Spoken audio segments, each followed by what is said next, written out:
In the face of mounting criticism over recent losses at the produce-buying company PBC, the deputy CEO in charge of finance at the company, Fiifi Boafo, is defending management. In our latest hotline documentary, PBC Troubles, Joy News' investigative desk showed the steep decline in PBC's market share from 30.88% in 2016 to 8% in 2021. According to Madam Boafo, the management team cannot be solely blamed for the company's recent financial struggles. Public Affairs Manager of Cocoa Board, Fiifi Boafo, says they are deeply concerned about PBC's fall. But for the intervention, the situation of PBC would have been worse. However, we are at a stage where there's a need for us to intervene because we believe that even though we have about 65 license buying companies, PBC is one of the key license buying companies we do business with. So if there's any reason for us to intervene and ensure that PBC is able to stay and work, then the board will be prepared to do so, and that's precisely what we are working on. PBC is a very important LBC to us, so any effort to help PBC stabilize is one we are very much concerned and prepared to do. So yes, we are looking at our own financial situation and how best to position ourselves such that we are able to deal with our responsibilities. Seed fund is one of the things we do or give out to support the LBCs and their operations. So in as much as we continue to give seed funds to LBCs, PBC will surely have that priority as we help in stabilizing the organization. The wish would have been that PBC will have other means of supporting the activities, because for a license buying company, the expectation is that the license buying company will be able to raise some finances aside Cocoa Board. But in the situation they find themselves, of course, we also acknowledge that that is a challenge they have. And what is important for us to do at this point is to ensure that PBC stays afloat and is able to perform its responsibilities. Well, her position is being disputed by former CEO of PBC, Nana Boafo, who joins us live right now. Good morning. I'm grateful for your time, sir. If what Ms. Vivian is saying is not the true picture, what then is a true position? Good afternoon, and thank you very much. This morning, I was called to listen to Joy News AM show. I was the acting chief executive and handed over in 2017 and moved the president, Nana Dankwa, transferred me to CPC. And so I was very disturbed about Vivian giving that distortion. She was in that year deputy audit manager and was promoted to DCFNA. So in reality, if he's not got the facts, it would have been prudent that he gets the facts right. When we handed over in 2016, we did hand over to a management team, which then he was not a member of that management team. So I was just thinking that he'll get the facts right and speak to it. And that's why I thought that it is prudent that I call in to set the record straight. We all agree that in 2016, the company was doing very well compared to what has happened right now. From where you sit, having worked before at that company, what could be accounting for the decline? They themselves can explain better, because in 2018-19, Mr. Fiifi Boafo himself will attest to it that the same thing that from the 2013 yesterday that she was talking about, we maintain a consistent 2013-14 till 2016-17 from 32 to 30.8%. In the 2017 that we were leaving, that I was transferred in September 2017, we had already secured the guarantees and everything. So in that 2017-18, they made up with 23%. The following year that they had to handle it on their own, they dropped to 17%, and that's why they are dropping and dropping. The issue is that, what is it that has gone wrong for them? As Fiifi Boafo alluded, CPC is a strategic, PBC is a strategic, and it's not for nothing that the government itself placed it in that position as a buyer of last resort. And that's how we had 106 depots and buying centers. For whatever reason now, we left a balance, what is a debt, of in our books on my handing over of 289 million.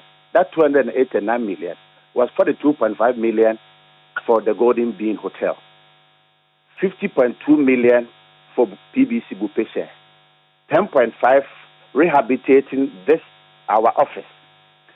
We purchased 20 new articulators and 20 tractors. So the only outstanding debt was 80 million. So now, what is it that, let them say that, what have they added on to this debt, which is now in their position? My sister, if you have an institution at Bupe, as the gentleman was talking about, where you have 200 tons production a day, giving yourself at 80% capacity, it gives you 160 tons. Working for 330 days is 52,800. When you do the share extraction, you get 48%. So that would be 25,344. At $1,400 is $35 million. At even 11 cedis, it is equivalent to 494,000 tons buyer's margin they will get for cocoa. What is it that has come that they've abandoned that structure? Today, go to their office today. If you can send somebody to the office, even the furniture and their curtains there, they've not even been able to replace. Yesterday, I was telling Kojo on the Joy News that they were able to make a profit. In the cocoa buyer's margin, ask him her again. The buyer's margin is a composition of primary evacuation and everything. Did you hear some of the district managers talking about it, that they themselves have to handle the primary evacuation? These all cost centers, they are not paying.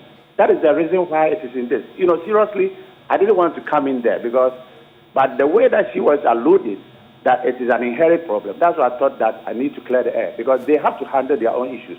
What is it that brought them in? When the whole workers in 2019 made a big demonstration that called for the president to dismiss the former managing director and the former FMA. You see, I don't want to go into detail, but I just wanted to clarify the issues that they themselves have got into this mess. The better they get it right, it is good for them than to get into these politicking. We are here only to let the government know that it is a big institution that needs to be addressed. And since 2000, that the government, we decided to do the restructuring of the licensed buying companies. This has been the position.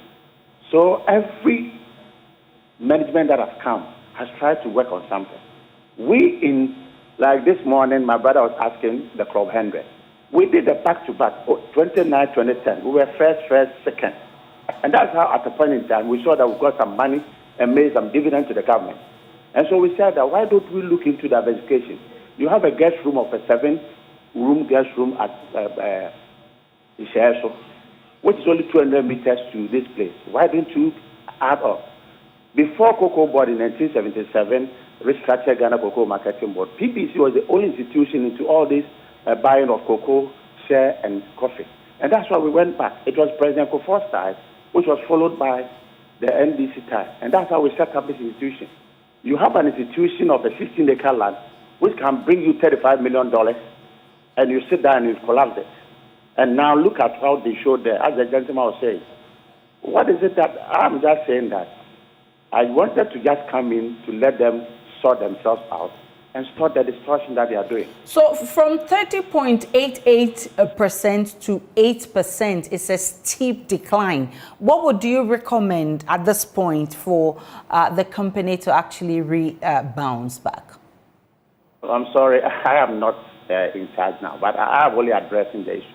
But the challenge, as I'm saying, which Fiifi Boafo alluded, Fiifi Boafo himself should go into the press release he gave out in 2018, when the same management, when they had money and they were not using it for the purpose and had to let Cocoa Board come in because everybody was bashing Cocoa Board that PBC has bought cocoa and is not paying for the farmers.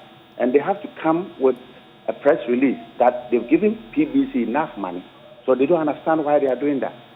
So the question is, what is it that they are not doing right? And that's how they have to look up to it. Sister, as the gentleman was saying, we did the structure in a way that the PBC share, just like we are into the internal marketing of cocoa, the same structure was done in the share sector. So we had the PBC share company buying the share not from all the agencies and doing the transfer pricing to the PBC Bupe. So in the transfer cost pricing, you sell the share note to them at $400, and they also process at $1,000. So this is how it was working. Yesterday, you saw the articulator that has been back there for that number of years. When you go to Bupe, you can ask Jinapo and all of them. The place that was just bustling like that, giving jobs to everybody. And now, look at what the video is there. What is it that is not right? That you have a 16-acre land which can give you a revenue which is commensurate to 494,000 tons cocoa, and you've abandoned it. We did an internal structure of buying now in the cocoa sector. If you ask Fiifi Boafo, he will tell you all these foreign companies are into this purchases of, that is what we call it, the niche market. We introduced it first. They've abandoned that institution. You can call them and they will ask. Because that one, you have it, that you have extra money. All these institutions, they've abandoned order for whatever reason that is up to them. And this is what, as I'm saying, they themselves should look up to it and ask what is wrong.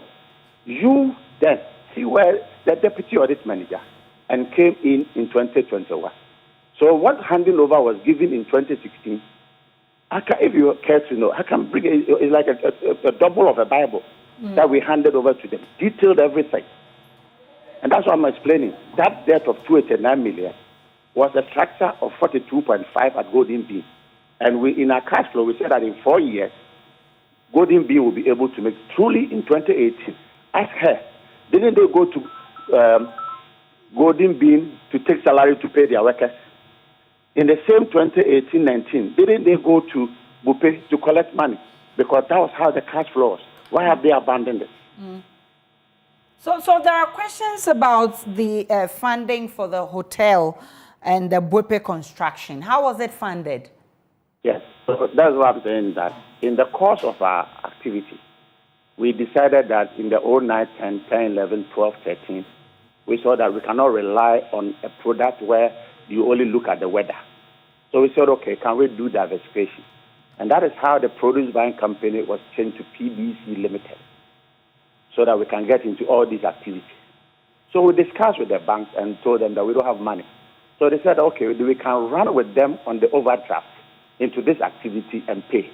So that is how we structured it. So for instance, if you go to the secondary evacuation, under the laws of this country, which is PNDC Law 81, Ghana Cocoa Board 1984, it's like we are into internal marketing, and the secondary evacuation is by private hauliers. So all these monies are paid by Cocoa Board. And this is why we said, okay, can we also get into this? And that's how we invested in 200 articulators. So that just like the Nigerian boys, we evacuate the cocoa from a district to Tema and get some revenue, we can also do that. So we did that with SSB. So the checks are written in the joint name of PBC, SSB, and they take that money. Okay, again, we came up to this Golden Bee, which was a 7-room guest house on a 2-acre land. And then we looked at it and said, okay, it's 10 meters away from Ahojo Roundabout, 50 meters from Rich Police Station, 200 meters from Tulip. And they were giving businesses to this small institution, and that's how we got in. We took it to the board, AGM, and they approved it. That is how we got in. And the cash flow was that in 4 years it will be paid, so 2014 to 2018. And the banks, EcoBank, Societe, and they all agreed. So every year, the money that Cocoa Board gives us plus the overdraft is what we were using to fund this thing and paying from our revenues. I'm grateful for your time, Nana Ajama Boateng, his former CEO of PBC. Meanwhile, Deputy CEO in charge of finance at the company, Vivian Boidi, says the management team is actively working to turn the company's fortunes around. That comes along with it. Now, we could still maintain this same system and, however, have an improved version of what we are doing now to give us better results than what we have now. Because we rely solely on Cocoa Board Seed Fund, anytime there are hitches or there are issues, definitely would also run into cash flow problems. And I believe that is what happened last year, because if you check the previous year, 2019-2020, we were able to pay our salaries throughout the whole year. It was only in 2022 that we had the 3-month gap because we were expecting a certain amount from Cocoa Board. We didn't get that amount from Cocoa Board. So we were not able to do the sort of operations we intended to do. So it's not, we could have an improved system of what we are having now, and the system will still work. However, PBC itself has to work on itself. So it's not just looking at the financial restructuring. We also have to look at the operational restructuring of the company. And that is what management is currently tackling now, how to get the turnaround faster, be able to go back to the board and get the seed fund and go back to the market. And that is what we are working on. We also have to look at the staff side of it. So PBC is currently going through some phase of restructuring to be able to stay profitable and be able to reverse the negative trend on our balance sheet and so resume our normal operation.